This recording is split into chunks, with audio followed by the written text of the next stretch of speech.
If you go back in time, you will find that the wars that countries and regular armies hate most, even if they are great powers, are guerrilla wars. It is the guerrilla war that led Spain to Morocco at the hands of the Moroccan Amazigh resistance, Abdul Karim al-Khattabi. The guerrilla war is the one that troubles Brazil, Ecuador, El Salvador, and even the Colombian cocaine empire. Guerrilla warfare destroyed the Soviet Union and America in Afghanistan, and thus this country was nicknamed the Cemetery of Invaders. There was no defeat suffered by America more than the Vietnamese guerrilla war, the same war in which the American boxer Muhammad Ali refused to participate and which would have led to his imprisonment. This war was called the Mud of Vietnam. We all know that if you get into the mud, it is difficult to get out. Over the course of 17 years, Israel waged 5 wars against Gaza. In all of these wars, Israel entered Gaza by land, fearful and terrified. Its soldiers changed their pants for fear of the ghosts of the resistance. It seems that the scenario will now be repeated, but it is said that the Palestinian resistance is preparing surprises for Israel that no one knows about in the event that Israel decides to invade and enter by land. So what are these surprises? What would happen if Israel attacked Gaza on the ground? Israel is a cowardly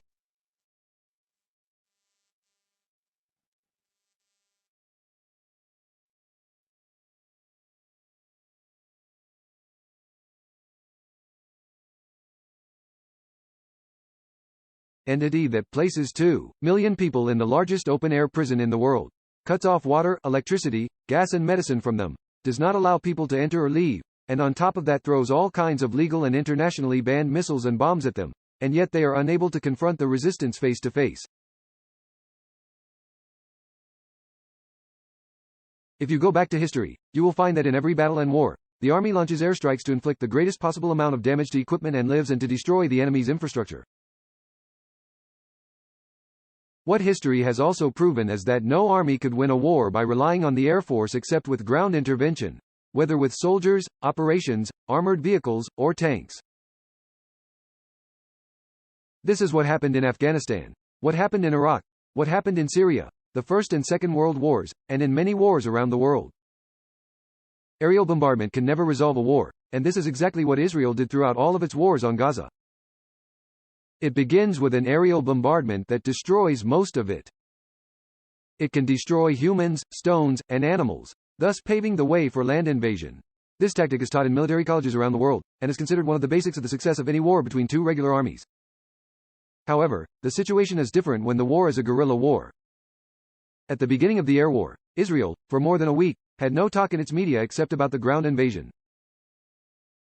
In fact, it began mobilizing its forces, preparing tanks and cannons, and charging the soldiers with hatred, anger, racism, and revenge. It called in more than 300,000 reserve soldiers, and the farms and fields on the other side of the border with Gaza were filled with Merkava tanks, self-propelled missile systems, and thousands of military vehicles ready for battle.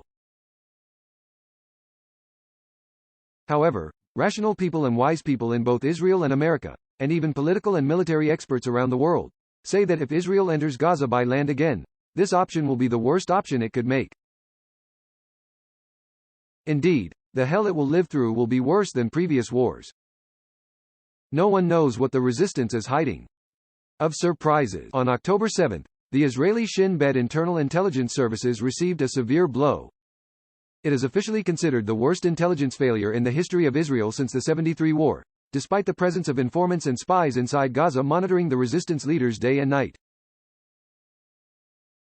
To this day, Israel has not been able to know the whereabouts of the prisoners or how to get them out even if it entered. Israel admits that the resistance fighters have prepared enough ambushes and underground and above-ground bunkers for the Israeli soldiers to live their worst nightmares if they enter, and for this reason to this day they have not yet entered Gaza.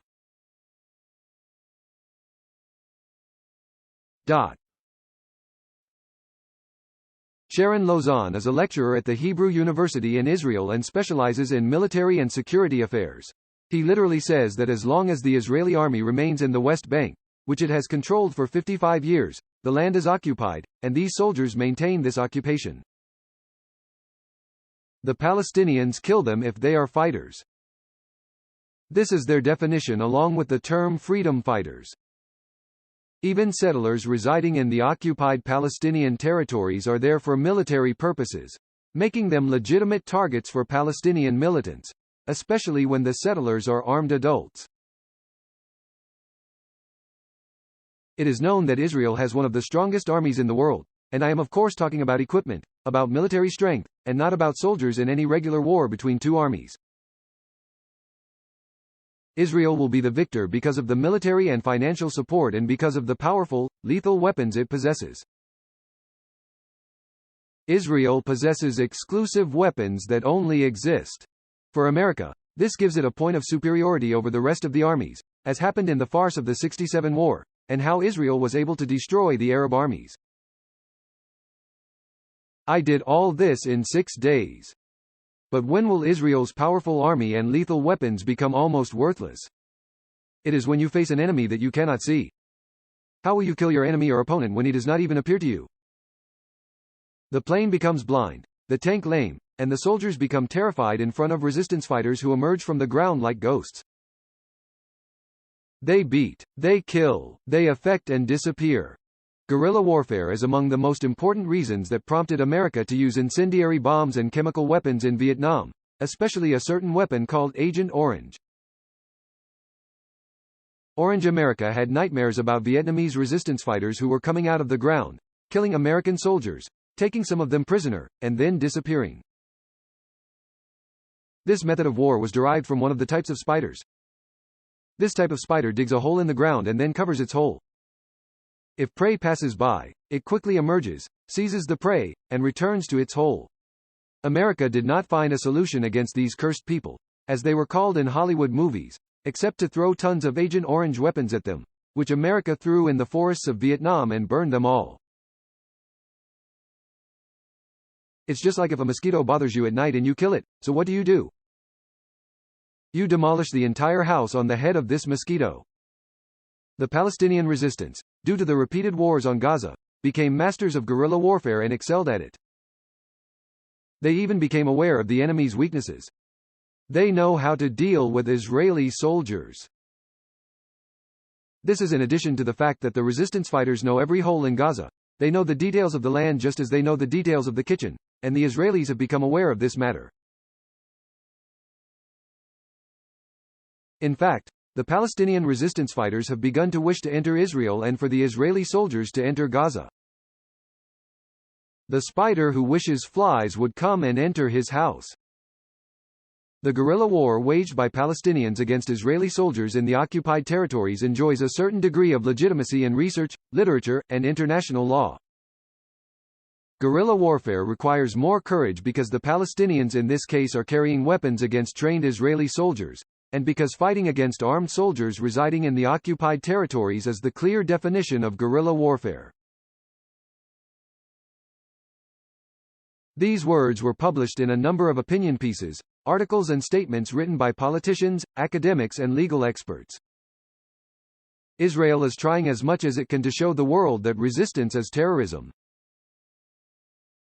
Rather, I saw on Twitter that Israel's official account began deliberately publishing pictures of ISIS members carrying that black flag with Muhammad, the messenger of God, written on it, and this flag has become automatically associated with terrorism by all people in the world. With ISIS, but the wise politicians, Jews and non-Jews, began to wake up. They began to understand the game. They recognized the sword. The Israeli parliament literally says that the Palestinians who shoot at Israeli soldiers are not terrorists, but rather guerrilla fighters, similar to the revolutionaries who fought the Nazi occupation in Europe during World War II.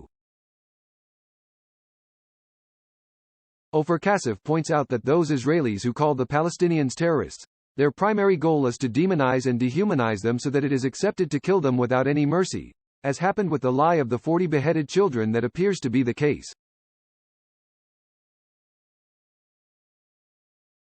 She explained that it was just a lie aimed at demonizing the Palestinians in the eyes of the world so that they would accept everything that would happen to them now.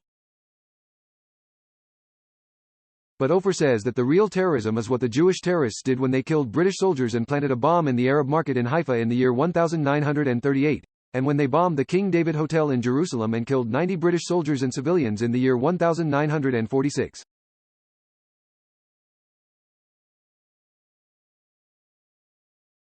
Everyone is now wondering why the 0 hour has not come to begin the ground invasion that Israel has been threatening for days and promised that it would wipe out the resistance from the face of the earth.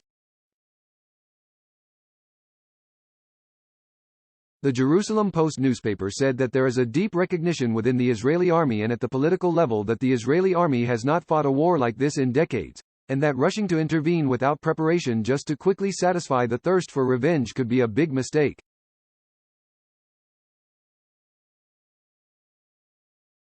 It has been proven to us throughout history that it is not enough to have a strong army, a large number of soldiers, and advanced weapons in order to win the war.